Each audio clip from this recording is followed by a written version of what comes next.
hello, how are you? I'm Pia. And in the year of 2025, I decided to embark on a journey to watch every single movie with Timothee Chalamet's little face in it. I started doing this a little bit earlier, maybe back in like 2020. I started watching some of the films of his that I hadn't heard of and I hadn't seen. And I kind of fell off because there are so many that either A, have really bad reviews, or B, I have no interest in watching. But I have been invested in Timothee Chalamet's career since the ripe old year of 2017. Let me take you back. In the year of 2017, I saw a little movie called Lady Bird on December 2nd of 2017, and it changed my life, rocked my world. And from then on, I decided to like hitch my wagon onto his back. Is that the saying? And wow, has it been a time. This is just what I ended up doing. And as the leading expert in all things Timothee Chalamet, I will be rating the movies based on the Timmy-ness of the movie, not based on whether I liked the movie. Some of those opinions do seep in. Not based on whether I think it was a good movie, written, directed well at all, just based on like how much I liked Timothee Chalamet's role in it, what he was able to do with the time he had. And for the sake of this video, I don't care about Timothee Chalamet as a person. I don't care to dive into his politics or his personal life. It's just really not important to this video. But without further ado, let's start counting down because there's 28 of these mofos to get through. As I worked on this video, more and more thoughts kept swirling through my mind. Do I even like Timothee Chalamet? Is this guy a good actor? A good person? I'm gonna have to boycott his next movie. I don't even know why I did this. Coming in solid last place is Clown. This is one of his very first short films that he was ever featured in, and it's coming in last place mostly because the only like memorable part of this short film is, and you can watch this on YouTube, is that Timothee Chalamet is decapitated at the end. Like 6-8-year-old, I don't know, he's a young face, like child Timothee Chalamet is decapitated at the end of this movie. And I have to say, such a feat has not been attempted since in cinema history. So I think it's safe to say we're all a little bit afraid of Clown. Coming in at number 27 is Spinners. This is another short film. It's marginally better than Clown in terms of general Timmy-ness because he actually kind of has a bit of a character going on here. But the character that he does play and that is introduced in this film, short film, a frail, malnourished, young-looking Timothee Chalamet. And what about him says that he's a low-life spinner turned murderer is just like not clicking with me, and like I didn't believe it, so I didn't really like that. Next one at number 26, another one very close to the bottom, is Worst Friends. This is actually a full-length feature, but if you had told me that this was shot vertical and split up in 1-minute chunks over TikToks, I would believe you. Timothee Chalamet is only in the first and last scene. He plays a younger version of one of the main characters, and he wears not at all slutty little glasses and plays like a very big nerd, grows up to be an even bigger nerd and loser. There's no character development to be found. There's really no acting chops at all to be seen. There's a little friendship, a little banter, a little dynamic going on that's not really at all explored within Timothee Chalamet's parts, but the inklings of them are there. They kind of ate up with the casting a little bit. Next up is Men, Women, and Children. This is an atrocious movie. Aside from anything that Timothee Chalamet has to deal with, Timothee Chalamet plays a football player in this movie, if you will believe it. Unfortunately, that's not even the most unrealistic part of this movie. That is all to say that his main plot, his main action in the film is to be beat up by Ansel Elgort and then be like salty about it for the whole time. He kind of plays a bully, which we don't really see a lot in the Chalamet-verse. And for that, it was a little bit interesting. Coming in at 24 is A Rainy Day in New York. I hate this movie. This movie is ranked so low because if Woody Allen has no haters, I'm dead. Like, this movie is so the epitome of Woody Allen, and it's horrible. Like, even though Timothee Chalamet is arguably the lead in this movie, which he hasn't been in the previous movies that we've discussed, in the short films he has been, but in the movies that we've discussed so far, he hasn't been the lead in any of these. And in A Rainy Day in New York, he is the lead, along with star-studded cast Fanning, Selena Gomez. Unfortunately, his character is like many a Woody Allen character, just another depiction of Woody Allen himself. That makes him the most annoying, unbearable man in the world. And if you do not believe me, I will tell you right now that his character's name is Gatsby, and that is his first name. Not a lot to do with the Woody Allen movie. Moving swiftly along, above A Rainy Day in New York, I have ranked The Adderall Diaries. This is another situation where we have some people whose politics I don't agree with and whose filmmaking I don't agree with in the movie, but I will have to say that the wig budget in this movie is insane. It is off the charts. That means to me that so many people who don't need to be wearing wigs are wearing wigs. When will you wear wigs? They're wearing so many wigs in this movie. And I'm only mentioning this, of course, because Timothee Chalamet himself is wearing a wig, at least the earlier portions of the movie. This is another situation where he's playing the younger version of a James Franco character. The only reason he's wearing this like ratty long-haired wig, kind of reminiscent of his The King wig, so that it like becomes a plot point that his like father hates it and he cuts it off. And unfortunately, someone who's playing the younger version of a James Franco character is gonna have similar lack of emotional bandwidth. But I do think that like Timothee Chalamet's scenes in particular in this movie were some of the most like emotionally revealing and character developing of the character. Like they were far more interesting like than the present timeline of the movie in my opinion. Next up is a movie called Intergalactic. I don't know if anyone has ever heard of this movie. I don't know if anyone has heard of most of these movies, but I don't know if anyone has heard of the movie Intergalactic, where Timothee Chalamet is an animated character. This is his only animated feature, and I think that's cool. And unfortunately for me, I watched this movie when I was really high, and I could not get behind the art style. It really freaked me out. It kind of like gave me like a visceral reaction. Part of that is also the way they character designed Timothee Chalamet's character, who like has the like shaved head wife beater of, you know, Timothée Chalamet in press tours for Marty Supreme. Gave me the ick. This did give us another addition to the Timothée Chalamet playing a loser cinematic universe, so it has that going for it. He just has a lot of like fun little douchey quips. Just picture him in a sound booth just going, yeah, man.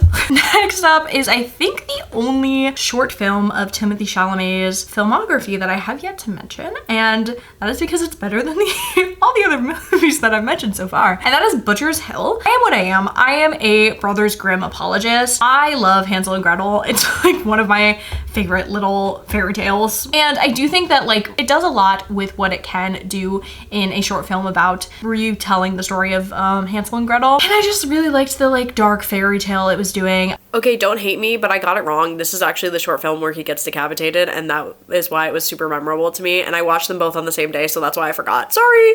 I have to say, this short film, Butcher's Hill, walked so that 1 and 2 could run, and we'll get to that later. Going in at a fresh number 20 is Hostiles. This movie could have been lower, and like, should it be this high? I don't know. But some of these are so bad, so I kind of am like, I don't know. This movie is only ranked this high in the list, and I know we're not even very high in the list, but it's ranked only this high in the list because Timothée Chalamet does a slutty little French accent, and he has like a slutty little mustache, and I loved it. I'm sorry, anytime a man can like give me an accent work or like a little like language literacy, like this is a man that speaks French, like let him fucking work, okay? Yeah, it just tickled my fancy in a way, I could say. But unfortunately, the whimsy of such a character is so short-lived because his character actually does die in the first act. There's not a lot to be like gained from his character. Honestly, I don't remember anything about his character other than his French accent, and he was like, I don't know, I felt he could have been more. I saw the potential in his character, but they killed him off, and the movie suffered for it, I should say. Number 19 is The Art of Style, and this is technically a short film, but it's a short film in which Timothée Chalamet is the narrator, so it's like very different from anything else I've been reviewing so far in his filmography. It's difficult to rate the Timminess as that has been the scale that I've arbitrarily assessed to be rating these movies on. It's difficult to assess that in a thing where he's only the narrator. But with that being said, this is a role I want to see Timothée Chalamet in more. I want to see him narrating stories. I said in my review that I would love him to do one of those like sleepy time like podcast sleep stories where like I could just plug it in and listen to it. Like it was just like a really lovely experience of like learning about this artist that I had never heard of personally, and listening to this soothing tones of Timothée Chalamet's voice, and for that, it is rated highly. Similarly, another lower middle is the next one up, which is Don't Look Up. I will have to say that I watched this movie when it came out, and I don't really remember a lot about it, but from the like surprisingly little amount that Timothée Chalamet is in this movie, I feel like we get a lot from his character. It kind of almost feels like a spin-off of like his character that he's doing in Spinners, but like grown up, more backstory going on, and it does feel surface level at first, but then there's like a scene where he like really diving into it. These end of the world like existential thoughts and feelings come out, and I really like liked how that was portrayed. I felt like that was a really honest interpretation of a movie that is literally about the end of the world. So I feel like it was unexpected, but it was a pleasant surprise from what, a 5-minute role. Next up is The King. This is when bowl cut Timothee Chalamet enters the chat. He starts with the long hair, it gets cut. He has an accent in this movie. There's a lot of accent work in this movie that I find to be unnecessary. And I have to say that as a pseudo Shakespearean adjacent movie, it doesn't really give me a lot of high hopes for what Timothee Chalamet could do in a real Shakespearean role. This is his closest to Shakespeare he's ever done, and it is a completely awful reimagining of the Henriade. So it's not his fault that the movie feels so like lifeless and stale, but I do feel like he working with what he's given, and it does kind of, to me, feel a little bit like pre-Dune era. It feels a little bit like building towards that arc and handling that sort of character. So I feel like there's like sprinklings of that in the character that I can see like seeds of that are being planted. Despite everything, even Robert Pattinson's goofy French accent could not save this movie. Coming in at number 16 is Miss Stevens. This is a quaint little indie film about drama kids. So who shall we cast but the biggest theater kid himself, Mr. Timothee Chalamet. This is like a ripe 2016. This is like right on the cusp of Call Me By Your Name. I'd like to say this movie is ambitious, but I feel like it would be giving it a little too much credit. I think that even though Timothee Chalamet is in kind of like a juvenile role, he's playing like a 16-year-old kid who's like unfortunately in love with his teacher, he makes this indie flop a little bit better. Yes, his character is like your average theater twink with a crush on his teacher, but I do think that like they saw what he could do, and especially there's a one scene in the movie in particular that I'm thinking about where he delivers a monologue because they're going to this like drama competition convention thing. He delivers a monologue, and it was very reminiscent of the Somebody Saw Me monologue. Because somebody, Mr. Hoffman, finally saw me! Like they saw that, recreate that magic. Was it entirely there? Did I feel that magic? Not really. Do I remember even what the monologue's about or anything else like discerning about his personality in that movie? Not really, but I remember that monologue, and I remember it, you know, him crying and looking into the camera. Next up is Love the Coopers, and I have a lot against Love the Coopers because to me it is very like a knockoff of The Family Stone, one of my favorite Christmas movies. One thing I like about this movie and why it's a little bit higher than like a Miss Stevens is simply because like I don't feel like we got a lot of like coming of age stories, despite a very obvious one that I'm going to talk about later. I don't feel like we got a lot of coming of age stories with Timothee Chalamet as a teenager character, and this is like one where like he's in the background, he's just a part of this like bigger family. He doesn't have like a huge role other than like really liking this girl and wanting to shoot a shot and like having insecurities and like doing stuff like that, but it was like a very like normal, relatable role, and he kind of like rounded out this like really, I don't want to say unconventional family, but like this family that I hated, this insufferable family. I feel like he rounded it out and grounded it as well, his performance. So that's why it's a little bit higher than Miss Stevens. They're kind of neck and neck to me, but like maybe perhaps because he is more in the background in Love the Coopers, I saw more of the potential there rather than in Miss Stevens where he's a little bit more in the forefront. Coming in at number 14 is The French Dispatch. Now I have to say, unlike most people, I'm not a huge like Wes Anderson head. I have probably seen most of his movies, but I'm not like clamoring to watch them. I don't think he's like God's gift to the world. But with that being said, I don't think that there is a better fit for the colorful, quirky ensemble than a Timothee Chalamet type of character. Like I feel like his little like quirky theater kidness really belongs in these types of movies where he can just play a kind of outrageous character, seep into this kind of beautiful tapestry that the movie's creating. Like he fits so perfectly that you can just like blow out his hair, cork an eyebrow, paint the scene in black and white, and suddenly it's 20th century and he's a French anarchist prophet. Lucky number 13 we are on. Now this is going to come as a shock to so many people, and I have ever so many caveats to say that number 13 for me is Interstellar. This is not a movie ranking, okay?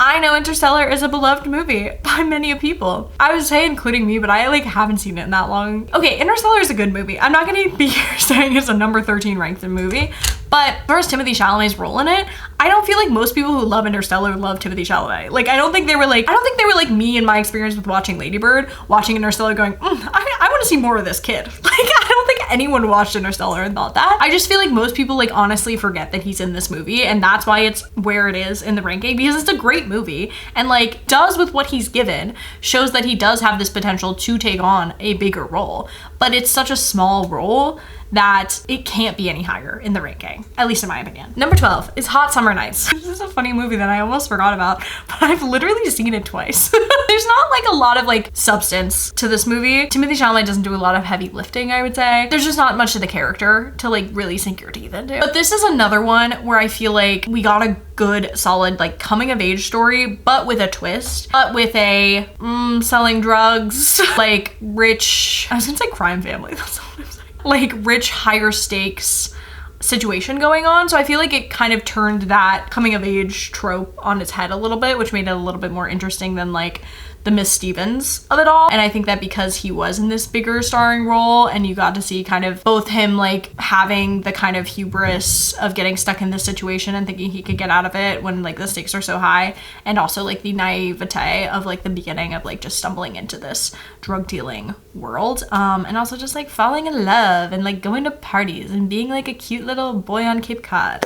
It's a fun movie. It's not a good movie, but it's a fun one. Number 11 is 1 and 2. I want to explain myself and I want to explain why this is so high. I mean, top 11, that's almost top 10 territory. Like, does this movie make any discernible sense? Like, no. But let me get on my soapbox really fast. My explanation is that Timothee Chalamet has not done a lot of like magic, fantastical, supernatural movies, right? And the ones he has done, which we'll see later, I find interesting. I find that to be an interesting little like nuance to a character. Like if you have to deal with being like a normal teenage boy and also that you can have telekinetic powers with your sister, that seems like a fun problem to dive into. So for that, I like it. And because there's not that many like magical Timothee Chalamet movies, nothing says struggle like two siblings with telekinetic power. And I really love Timothee Chalamet and Kiernan Shipka in this movie. I think that they have such great like sibling chemistry and they work so well off of each other. This was like a really good like friendship, and I think they're both really good actors, so I really liked seeing them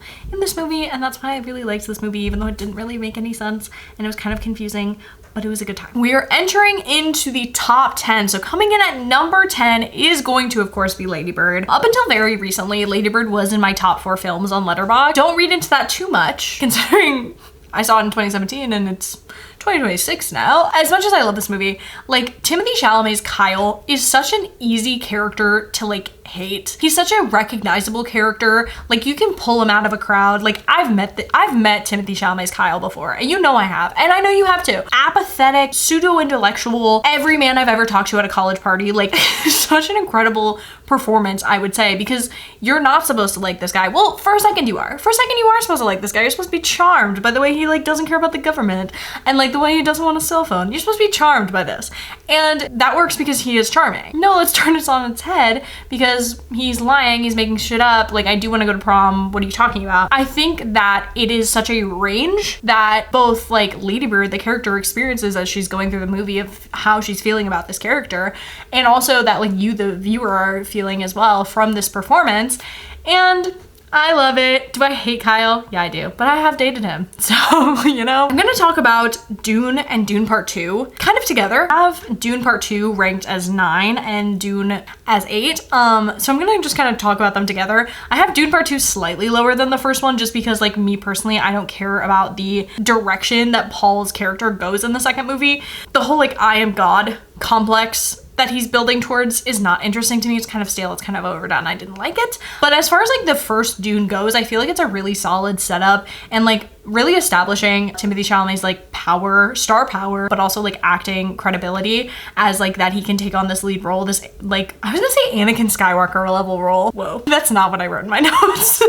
But it's like, you know, it's a really incredible undertaking of like following this like massive franchise and the movies that have been made in the 80s and like this beloved series. And I do think like taking that on seems like a lot, and I feel like it's taken in stride. I feel like this is such a solid setup. We really see like the very beginnings of the character. And again, like I said, like I love seeing like Timothée Chalamet in a magic sort of setting. I think that it really like lights up. I feel like he has a lot of fun with it. Part of what I really like about the first movie is like him really discovering this world, discovering the politics and learning more about that stuff, and realizing his place in the world. And I think that's like a really fun, almost coming of age thing to be seen. And do I just really like coming of age movies? I do. Coming in at number 7 is going to be Marty Supreme. I feel like some people may have a little bit of recency bias because this is the most recent Timothée Chalamet movie to come out as I'm filming this, although there's another one slated for this December. Sorry, my brain was loading. This Christmas, Dune Part 3, obviously. Sorry. This is the latest one. I feel like a lot of people will say it's his best, but I don't agree with that. It's fun in a way because it's something that we haven't really seen out of Timothée Chalamet. I don't think we've seen like him do straight up like dark comedy, this like batshit crazy about like terrible people doing terrible things and getting away with it. I'll say this, and I refrain from making, like I said, any statements about Timothée Chalamet as a person, but it felt a little too like method acting to me. Like I feel like the press and the interviews and the things leading up to the movie sold me on this character of Timothée Chalamet and of Marty Supreme. That is what I got in the movie, but it wasn't anything more than that. And I do feel like Timothée Chalamet and Marty Supreme kind of became this conjoined person in a lot of people's minds. So I didn't like that because it didn't feel like really trying anything new on. It felt like this was kind of the trajectory of like this guy who's been holding himself in such high esteem that he believes all of these things about himself and then making a movie about someone who also believes that. Coming in at number 6 is Bones and All. This one took me by such surprise. Such a shockingly tender depiction of the teenage experience told through this horror lens of metaphor of cannibalism. It's love and loss and struggling with your identity. And Timothée Chalamet's character in this one is a complicated one. He wasn't one that I felt I could pin down for most of the movie. You know, I feel like his intentions and his actions weren't super clear to me. Like I didn't feel like I was anticipating anything he was about to do, and I didn't really understand why he was doing the things he was doing until we really get to the end. And I felt like this great payoff at the end of like really feeling that I actually like cared so deeply for this character that I was kind of like at first a little bit like feeling distance from because I couldn't read him, but I had cared so much by the end that I was like crying for this character, and I was like, holy crap, this movie changed my life. I mean, obviously that's the power of the writing, it's the power of the storytelling, but I think that's also the power of the performance of kind of keeping me on my toes and keeping me guessing, but also keeping me engaged. I just wanted to like say something like caring is the most important thing to take out of like a movie. Like I want to care. If you make me care, it is the most important thing that you could have done. We are entering into the top 5 Timothée Chalamet movies, counting down from number 5, and y'all are gonna be mad at me. But coming in at number 5 in the Timothée Chalamet filmography, top 5, is gonna be Wonka. And I can hear the comment section flooding. I can hear it. Let me explain. I have said that when I think of Timothée Chalamet, I think of a theater kid.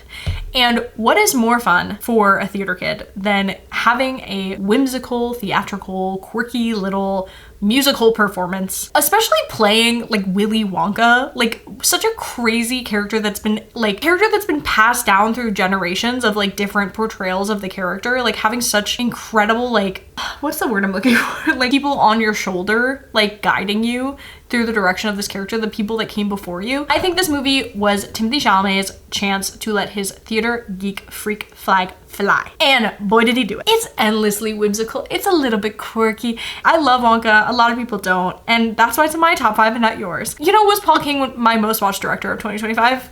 Yeah, he was.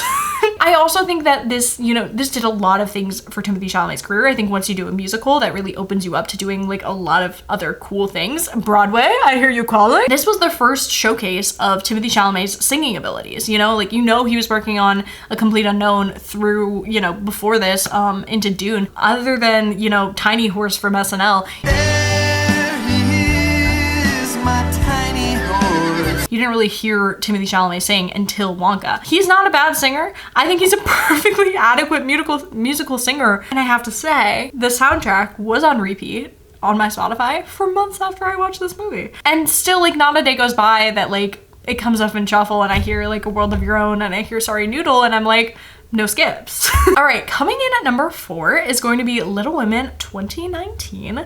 I did a video last year ranking all of the Little Women adaptations. So I've seen all of them, and I think I said in that video, it's been a long time, that Timothee Chalamet's Laurie is my favorite Laurie performance. Not a day goes by. I will be just like scrolling on my TikTok, like watching videos of the pit edits, of like, you know, like tattoos, of like, you know, my normal things on my feed, and It's No Use Joe will come up in my feed and I'll have to stop and I'll have to watch it because that's how important it is to cinema history.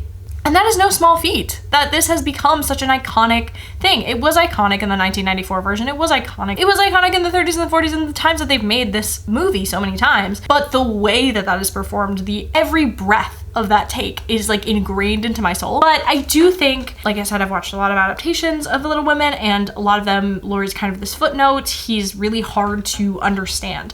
And I think one of the best things that 2019 Little Women does is it makes you not hate him for his later decisions of like choosing Amy in the end, or, you know, of marrying Amy and building a life with her, whatever. It makes you not hate him and not hate Amy. And I think that the key to not hating Amy is in part due to not hating Laurie and Laurie's decisions, and seeing him grow and change over the course of the movie and feeling that that is earned. This might be, like I said, the only adaptation where I don't hate Amy, and it's definitely the only adaptation where I don't hate Amy and Laurie together at the end. Coming in at number 3 is another kind of sleeper hit, not as a complete unknown. When I first watched this movie, I think I gave it 4 stars, and then I've since watched it like 3 more times, and I've enjoyed it a little bit more every time I've watched it again. One of the biggest strengths of this movie is that you can take someone off the streets who has no idea who Bob Dylan is and put the movie on and they'll get it. And by that I mean everything from someone like me. I don't know Bob Dylan personally. I didn't know a thing about him until I watched this movie. I'd never heard Like a Rolling Stone. I had no context for anything going into this movie. And in watching this movie, I give Chalamet a lot of credit because there's a lot of heavy lifting to do in any biopic. But this one is also a live performed musical, which I think gives it a little extra edge, a little extra spice. You know, I love a musical since Wonka was already in the top 5. I feel like Les Mis is quaking. Bob Dylan is a character you want to hate in this movie. He's an awful guy, and yet he remains sympathetic in the movie. And I think that's because of his portrayal, because you get him, because you get the character within the character of Timothee Chalamet playing this character of Bob Dylan. That is why I really love this movie and why I give it a lot of credit. I know biopics get a lot of hate, but this is one where I actually think it's a solid story, a solid character study, and a really good movie. I feel like you all have been waiting for me to talk about it, so coming in at number 2 is of course Call Me By Your Name. Despite Timothee Chalamet giving girls at NYU chlamydia allegedly and Armie Hammer allegedly blighting off his girlfriend's flesh, this movie is still the epitome of innocence, and I think we need to revisit it because this is a multi-layered story that changes on the rewatch. Literally everything imaginable has changed since this movie has come out. Timothee Chalamet's life has changed. I'm sure your life has changed. My life has changed. I was a teenager when this movie came out. I was seeing this tender portrayal of love and innocence from this ripe, young age of a teenager who's experiencing love for the first time. I'm glad I got to talk about Bones and All. I feel similarly because this is a horror story. Sorry, this is a horror story in the same breath that it is a love story. Timothee Chalamet is delivering the performance of a lifetime. I think this was when people started paying attention. He was delivering show-stopping performances of real heartbreak that people could relate to and people could cry along and feel soothed by. I think this is one of Timothee Chalamet's best performances because it is such a raw performance. It is unyielding. It is not holding anything back. There's such little pretension in it. He was just able to just kind of let it rip with his emotions in this one, even given all of the shit that has happened since this movie came out. We still need to rewatch this movie. Maybe perhaps in different contexts, see it in a different light, but I think we need to rewatch it. All right, we have made it to the final number 1 spot, the best Timothee Chalamet movie in my personal expert opinion. Beautiful Boy.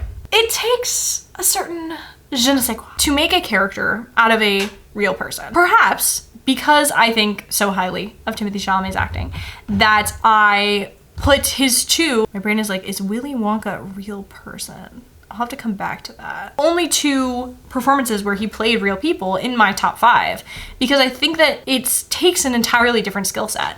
And I think the way that Beautiful Boy is not a person that you would know. It's not a person that you could play his album. You know, maybe you could buy Nick's book, but like, this is not someone you know, but it's someone you feel you know. It's someone you feel like you have to know, actually, that you have to save in watching this movie. That if you press pause at any given moment in this movie when he is at his lowest, that he will die because you are not watching it. You know, the acting muscles are stretched in this one. We're stretched because it is such a combination of things. Because you have this young kid who is experiencing this crazy, crippling addiction, but he's also just being a guy. He's actually just a guy the whole time. And his relationship with his father, that's one of the most beautiful things about this movie. Like, the family dynamics and the relationship that is going on in that whole thing is one of my favorite parts of this movie. I feel like this movie could have so easily been just like a PSA. Could have just been like a school assembly of like, don't do drugs, kids, like this is what'll happen.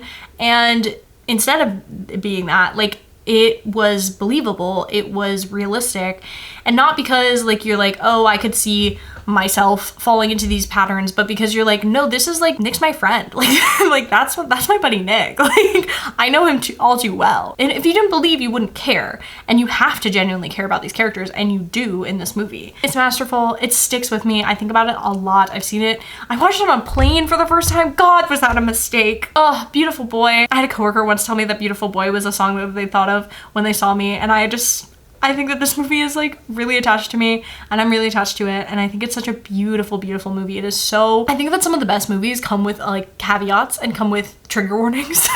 I think that some of the best movies come with like a don't watch this at the wrong time warning. This is one of those movies, like, don't watch this if you're having a bad day. It's gonna ruin it, but also it might make it better. It might make you have a little more perspective. I don't know. A lot of people like listen to sad music and stuff when they're sad, and I don't really do that. I kind of listen to sad music when I'm happy, and then I listen to happy music when I'm sad. That's kind of a random tangent, but this is a beautifully done movie. It is so sensitive. It is so cutting. It is so deep. It's so raw. I hate to bring it back to a movie that I mentioned previously, The Adderall Diaries, but I have to because they're both in Timothee Chalamet's discography. Taking a look at both of those movies just in comparison, it's just like, it's night and day. And the way that Timothee Chalamet and the entire, just every ounce and every person that went into making that movie just worked at a different level is really incredible and really shows. So that is my ridiculous ranking of every Timothee Chalamet movie. I'm thinking that, like I said in the beginning, I'm either going to do like a writer director next, or I'm going to do an actor who has passed on so I can like really complete their filmography. This is just like a very silly way that I'm launching my Substack. I am launching a Substack. It is called Listopia, or you can go to substack.com/welcome to the Listopia. That is just where I'll be doing these kind of like monthly lists. They're not all going to be rankings. They're just going to be like lists of things, because as they say in the Rent soundtrack, I make lists in my sleep, and I kind of just think in lists, and I wanted a place to put that. So a full post about this ranking will be up on my Substack at the same time that this video is up, and I'll be doing kind of like these like joint like videos and posts, as well as just like normal other posts that won't have videos accompanying them. Yeah, I hope you'll go subscribe. Listopia, welcome to Listopia. Get it? Listopia. I do hope you enjoyed this video. Please don't make fun of my rankings too much, but let me know if you do disagree, and let me know what I got right in your opinion. With that being said, I will see you in my next video. Like, comment, subscribe to all the things. Bye.